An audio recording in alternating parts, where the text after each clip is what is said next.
Hello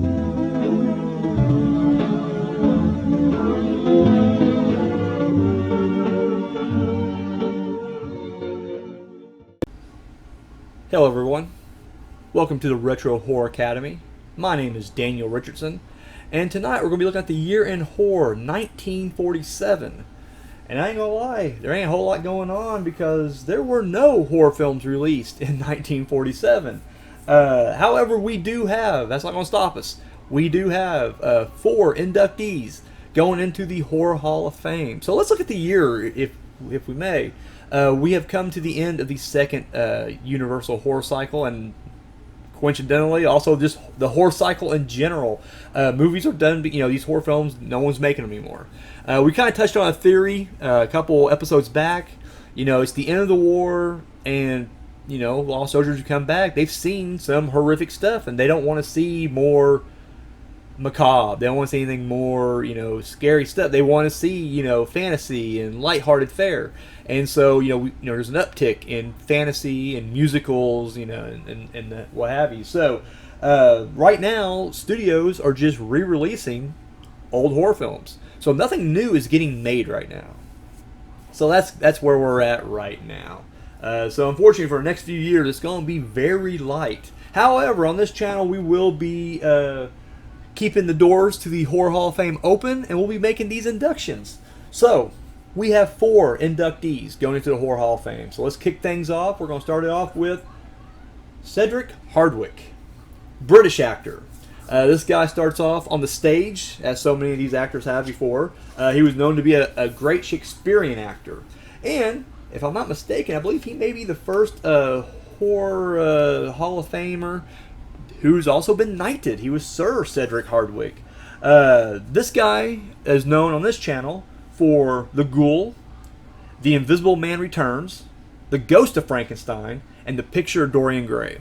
I mentioned before, a lot of people from this era, they kind of get overshadowed, if you will, because when you think of horror icons from the 30s and 40s, you automatically go to Boris Karloff, Bela Lugosi, Lon Chaney Jr., and that's, I get that. They are the top tier. However, there seems to be the second tier.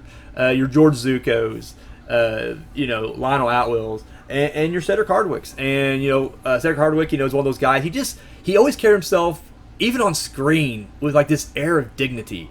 He had this prestige kind of around him, I guess when you carry the name Sir Cedric, it kind of goes with the territory. But just another, and I believe, just a very underrated horror actor, who, provided, these great performances in these movies that, again, get overshadowed by the other guys. And I get it, but, you got to give the supporting guy his due, and that's what we're doing today.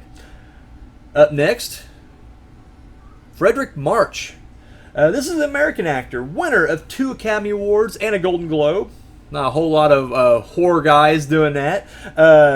This guy, he started off as an extra. He would eventually move on to do plays on Broadway, and then eventually make his way to Hollywood. I should mention one of those Academy Awards that I mentioned earlier was for Dr. Jekyll and Mr. Hyde. How about that? This guy, he's an actor who spans so many different genres. He's known for his performance in A Star is Born, Death Takes a Holiday, Les Miserables, and Anna Karenina. And he's also a winner of a Tony Award, for whatever that's worth. But of course, on this channel, we know him, from Dr. Jekyll and Mr. Hyde. Again, he's one of these, we have this occasionally, the Hall of Famers in the horror genre who's kind of a one-hit wonder. He only did, that Dr. Jekyll and Mr. Hyde, but my God, what a performance, right? I mean, if you're going to be a one-hit wonder, let it be a great hit like that. And for my money, I'll tell you right now, this is my favorite interpretation thus far of Dr. Jekyll and Mr. Hyde, and we've done several. If you've been following along, that is one of the most remade movies in horror at this point. So it's like, we've seen so many iterations and so many people take that mantle, and I think, A, it's the best movie, and B, I think he did the best as, he's rivaled by Barrymore, when John Barrymore did it. But they're very, they're neck and neck in my eye. And so again, yeah, Frederick March definitely deserves his, his spot within the Horror Hall of Fame. So, up next, Claude Rains, British actor. And of course, you know, another one of these guys who's just well known for all his different work. You know, he did The Invisible Man, The Adventures of Robin Hood, Mr. Smith Goes to Washington, The Wolfman, Casablanca, and Notorious. This guy is a 4-time Oscar nominee. Some movies that we didn't cover on this show. He did The Mystery of Edwin Drood and the 1943 version of Phantom of the Opera. However, on this channel, we know him for The Invisible Man, The Invisible Man Returns, and The Wolfman. You know, again, he's one of these guys who turned in a singular, epic, iconic performance. He helped shape not just, you know, the universal horrorverse, if you will. I refuse to call it Dark Universe. They try to push that shit on us. We ain't buying that. It's the horrorverse. It's the universal monsterverse. We'll call it, yeah, monsterverse. We'll go with monsterverse.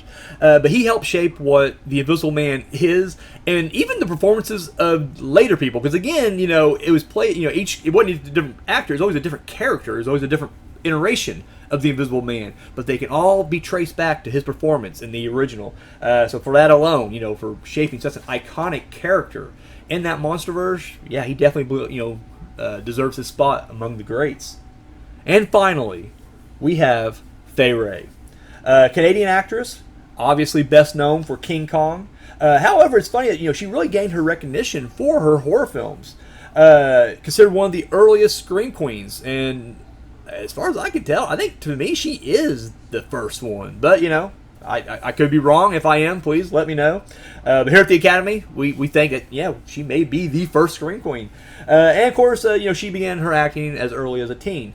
Of course, obviously, you know, the biggest movie I think she's done that we didn't cover was King Kong. But what she's known for on this channel, she did Dr. X, The Most Dangerous Game, The Vampire Bat, Mystery of the Wax Museum, and Black Moon. And obviously, you know, Scream Queens, that is a huge part of horror. And so to be the very first one, hey, your throne's already cleared off for you to go sit down. So, to kind of recap here, Cedric Hardwicke, Frederick March, Claude Rains, Fay Wray, all 4 iconic actors and actresses, all 4 great performers, and all 4 of them deserving to take their seat among the greats in the pantheon of horror. So, you know what, guys? Congratulations. And that does it for this episode. I know, very short one this time. I'm not gonna lie, we're gonna have short ones for a little bit, and then it'll pick back up, I promise you.